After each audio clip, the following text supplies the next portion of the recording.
이제 어제 말씀을 통해 우리가 살펴본 것은 베드로는 성령님의 인도하심에 따라 고넬료의 가정에 세례를 주었습니다.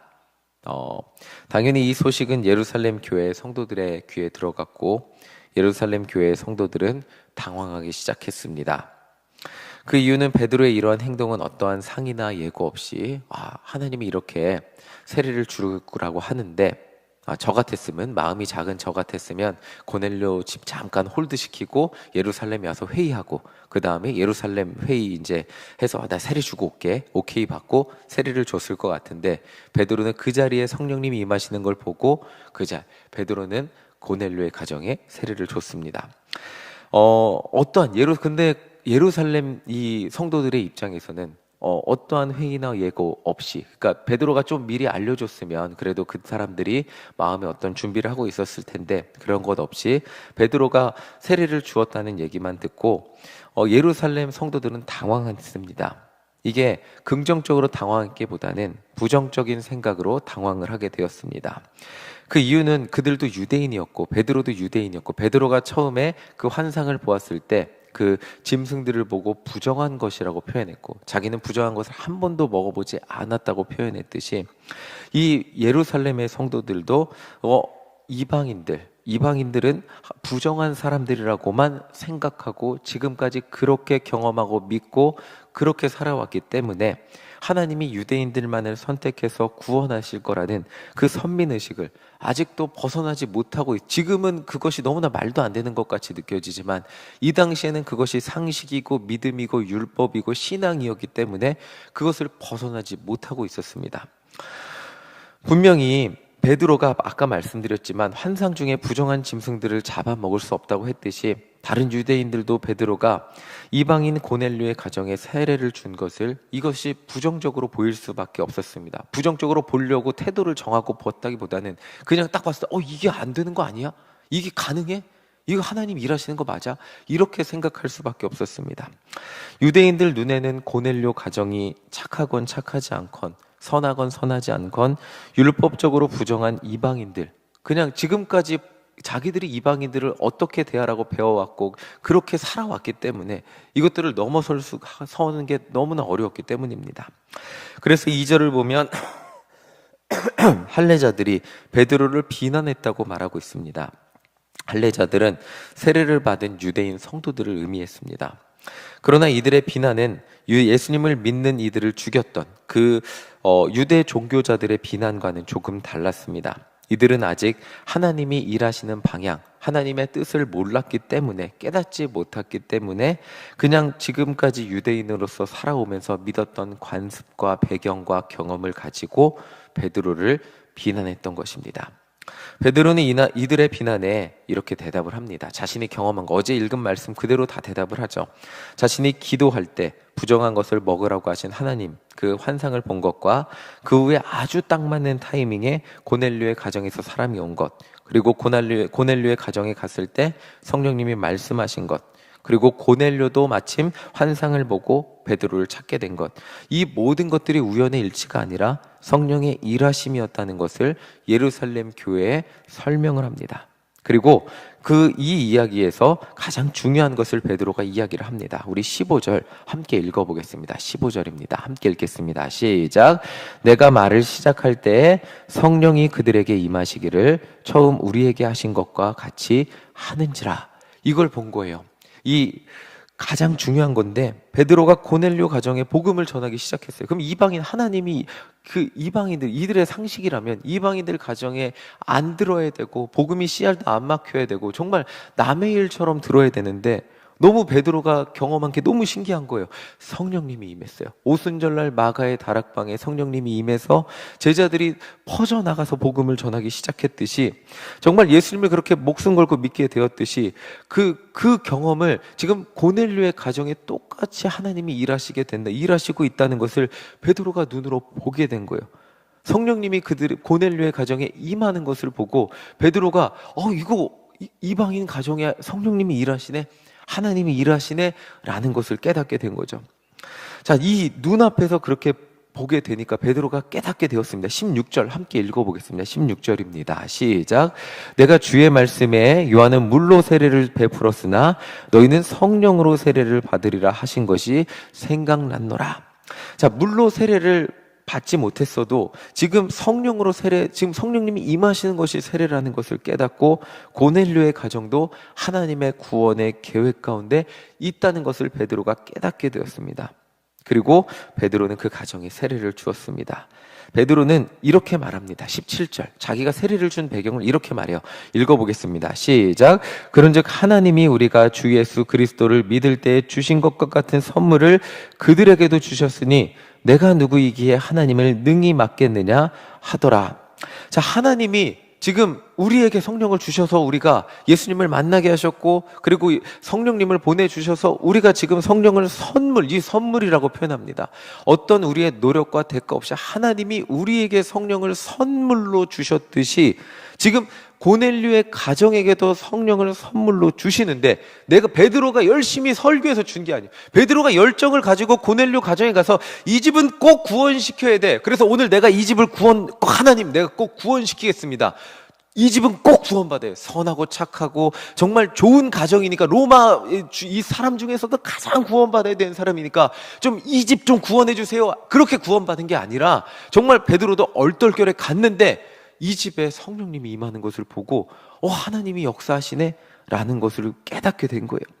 정말 베드로는 지금 자기도 정말 일생일대 살아온 경험을 뛰어넘는 그 이상의 것을 경험하고 있습니다. 자신이 살아온 경험과 관습을 뛰어넘어 지금 하나님이 일하고 계신 그 순간에 성령님이 이방인 가정에 하나님이 일하시는 것을 보고 하나님의 뜻을 깨닫고, 여기 중요합니다. 하나님의 뜻을 깨달았을 때 그들에게 세례를 주었습니다. 내 경험과 내가 지금 상식과 내가 살아온 그 어떤 것들이 뛰어넘어지는 그 순종을 보여주고 있습니다. 하나님의 뜻이 깨달아졌을 때 정말 제가 살아오면서 이것이 너무나 어렵다는 것을 경험하게 됩니다. 지금까지 내가 배우고, 모태신앙으로서 배우고 경험하고 깨닫고 지금까지 믿었던 그것들을 뛰어넘는 게 얼마나 어려운 일인지, 그런데 베드로는 그것들을 뛰어넘는 순종, 이것을 순종이라고 표현하고 싶습니다. 그 순종을 보여주고 있습니다.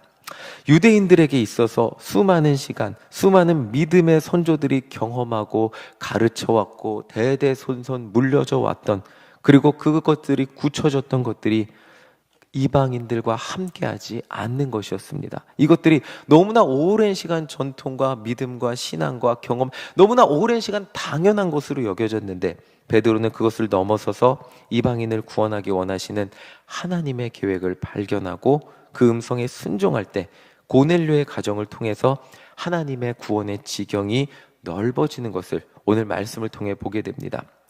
교회에서 하는 많은 것들은 교회의 역사 속에서 수많은 시간, 수많은 믿음의 선조들을 통해 검증되고 또 검증되어서 우리에게 역사와 전통으로 남아있게 되는 것들입니다. 수많은 것들이 예배의 순서 이 스톨 색깔 하나까지도 다 의미가 있죠. 그런데 오늘 우리에게 이 말씀이 알려주는 것이 있다면, 하나님이 일하시기 원하신다면 때로는 역사와 전통, 그리고 제가 배워왔던 그 믿음의 상식보다, 경험과 상식보다 중요한 것이 때로는 영혼 구원을 위한 하나님의 마음이 될 때가 있다는 것입니다. 이것이 너무나 쉽게 말할 수 없기에, 그리고 저도 그 전통과 경험과 제가 살아온 상식을 뛰어넘는 게 너무나 어려운 일이기에 정말 쉽게 말할 수 없지만, 더 중요한 것이 있다면 영혼 구원을 위한 하나님의 마음이라는 것을 오늘 말씀을 통해 깨닫게 됩니다. 지금 이 고넬료 가정의 세례 사건은 유대인들의 상식을 완전히 뛰어넘는, 어떻게 보면 그 완전히 뒤바꿔버리는 엄청난 사건이었습니다. 어떻게 보면 보수적인 유대인들은 절대로 받아들일 수 없고 정말 베드로를 비난하기에 마땅한 사건이었습니다. 그런데 그럼에도 불구하고 하나님은 그들의 경험과 종교적 상식을 뛰어넘어서 이방인들을 구원해 주셨습니다. 하나님이 일하셨어요. 그들이 지금 기대하지도 않았고, 그들이 바라지도 않았고, 그들이 기대하지도 못했던 일들을 하나님이 하셨어요. 그런데 초대교회 교인들이 선교를 위해, 영혼 구원을 위해 쓰임받을 수 있었던 이유가 18절에 나와 있습니다. 자신들의 상식을 이렇게 뛰어넘어 버렸는데 이렇게 반응을 합니다. 우리 18절 함께 읽어보겠습니다. 시작. 그들이 이 말을 듣고 잠잠하여 하나님께 영광을 돌려 이르되 그러면 하나님께서 이방인에게도 생명 얻는 회개를 주셨도다 하니라. 이거를 그냥 받아들이고 순종합니다.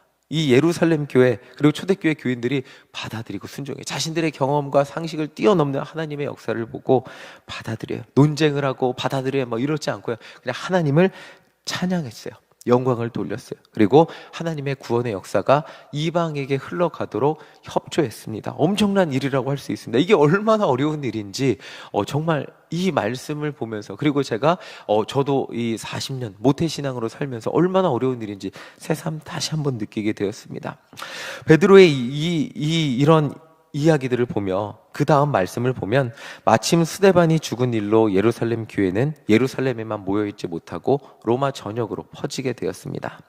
그때 안디옥에 이르는 성도들은 유대인들에게 자기들이 배운 대로 한 거예요. 또 이것도 유대인들에게만 복음을 전했는데, 역시 유대인들은 자신들이 배운 그렇게 전했는데 그것이 맞다고만 생각했는데, 정말 신기한 게 반응이 유대인들보다 이방인들에서 나오기 시작하고요. 유대인들이 예수님을 믿기 시작한 거예요. 이게 뭐지? 왜 예수님을 믿지? 이방인들이? 이렇게 된 거예요. 자, 21절 함께 읽어보겠습니다. 21절입니다. 시작. 주의 손이 그들과 함께 하심에 수많은 사람들이 믿고 주께 돌아오더라. 자, 그들이 이방인들이에요. 이방인들과 수많은 사람들이 믿고 돌아온 거예요. 이게 이러면 안 되는데, 이게 복음이 여기서 기대하지 않으니까, 그러니까 유대인들 입장에서는 엉뚱한 데서 터지기 시작한 거예요. 이 엉뚱한 데서 예수님을 믿고 돌아오기 시작했습니다. 의도하지 않은 방향으로 흘러간 거죠. 그때 예루살렘 교회가 그것을 막지 않았어요. 이방인들을 그렇게 막지 않았어요. 오히려 복음의 전파를 위해 가장 적합한 바나바를 보냈어요. 자, 23절 함께 읽어보겠습니다. 23절입니다. 시작. 그가 이르러 하나님의 은혜를 보고 기뻐하여 모든 사람에게 굳건한 마음으로 주와 함께 머물러 있으라 권하니. 바나바는 이방인들이 예수님을 믿는 모습을 보고 기뻐했어요. 이런 사람을 보낸 거예요.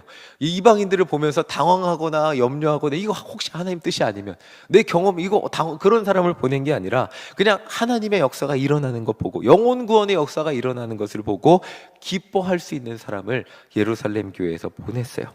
그리고 그들에게 복음을 전했어요. 많은 사람들이 예수님을 믿게 되자 바나바는 혼자 사역을 감당할 수 없게 되고, 정말 모두가 불편하고 피하고 싶어하는 그 사람 사울을 데리고 와서 안디옥에서 같이 이방인 선교를 감당했습니다. 이방인들은 사울에게 트라우마가 없으니까, 괴롭힘 당한 게 없으니까 그렇게 함께 사역하기에 적합해서 너무나 뛰어난 인물이었잖아요. 그 사람과 함께 사역을 감당했습니다. 자, 26절 함께 읽어보겠습니다. 26절입니다. 시작. 만남에 안디옥에 데리고 와서 둘이 교회에 1년간 모여 있어 큰 무리를 가르쳤고 제자들이 안디옥에서 비로소 그리스도인이라 일컬음을 받게 되었더라. 둘이 정말 열심히 사역했던 것 같아요. 그러니까 큰 무리가 그 큰 무리를 가르쳤다고 표현하고 안디옥에서 비로소 그리스도인이라 일컬음을 받게 되었다고 말하고 있습니다. 정말 이 둘이 얼마나 열성적으로 극성맞게 예수님을 가르치고 믿게 만들었던지 안디옥 사람들은 예수님을 이렇게 불리운 거예요. 오늘날 예수쟁이라는 뜻과 비슷한 약간 부정적인 의미가 많이 담긴 그런 뜻의 그리스도인, 극성맞은 예수 신봉자 정도, 이런 약간 부정적인 뜻이 담긴 그런 뜻의 그리스도인이라고 불리운 그런 교인들이 되었습니다. 이제 구원받고 이제 예수님을 믿게 된 초보 신자 이방인들 초보 신자가 이런 별명으로 불리우게 된 것입니다. 심지어 큰 흉년의 때에 안디옥 교회는 정말 애기 교회인 것 같잖아요. 예루살렘 교회가 형님 교회, 부모 교회, 모교회 이렇게 표현한다면 안디옥 교회는 애기 교회 같은데, 그들이 재정적으로 큰 흉년의 때에 재정적으로 연보를 모아서 어려움을 당한 예루살렘 교회를 돕는 공동체로까지 성장하게 되었습니다. 하나님이 일하신 결과죠. 그리고 바나바와 사울의 사역을 통해 이방인 교회가 그렇게 그들의 열정과 그들의 정말 헌신을 통해 그렇게 성장하였고, 한없이 악이 믿음일 것만 같은 안디옥 교회 이방인 교인들은 예루살렘 교회를 돕는 놀라운 일도 해내었습니다. 이토록 하나님의 복음의 역사는 이방인들, 그리고 사울을 통해 새로운 방향으로 흘러가기 시작했습니다. 유대인들의 경험과 상식, 그리고 그들의 기대를 뛰어넘는 일이었지만 이를 통해 로마 제국의 복음화라는 놀라운 하나님의 역사가 시작되기 시작하였습니다. 우리는 하나님의 크신 계획을 다 알지 못합니다. 우리가 계획을 세우고 전략을 세워서 전도를 하지만, 하나님의 일을 하지만 때로는 꼭 그 전략과 계획대로 하나님의 일이 흘러가지 않는 순간들이 있음을 보게 됩니다. 오히려 기대하지 않은 곳에서, 기대하지 않은 순간에 하나님의 일들이 나타나는 상황들이 있습니다. 그때 제가 느끼는 감정은 감사보다는 불편함과 당황일 때가 있습니다. 그런데 그 감정을 넘어서서 하나님께 순종할 때 오히려 하나님의 일들이 이루어지는 것을 경험하게 됩니다. 오늘도 우리의 상식과 경험을 뛰어넘어 영혼 구원을 원하시는 그 하나님의 일하심을 바라보며, 때로는 내가 당황해도, 내 상식을 뛰어넘어도 하나님 앞에 순종하며 나아가는 우리 모두가 되시기를 소망합니다. 살아계신 하나님은 오늘도 우리와 함께 하시고 영혼을 구원하시기를 원하십니다. 우리가 기도할 때 마땅히 우리가 나아가야 할 발걸음을 알려주시고, 때로는 내가 살아온 경험과 내가 기대했던 그것과는 다른 방향으로 흘러가게 우리를 사용하기도 하십니다. 그러나 그 결과는 결국 영혼 구원임을 우리는 알고 있습니다. 그 하나님의 일하심, 나를 사용해서 영혼을 구원하기를 원하시는 그 하나님의 은혜를 기억하며 오늘도 순종하며 나아가는 우리 모두가 되시기를 간절히 소망합니다. 아멘.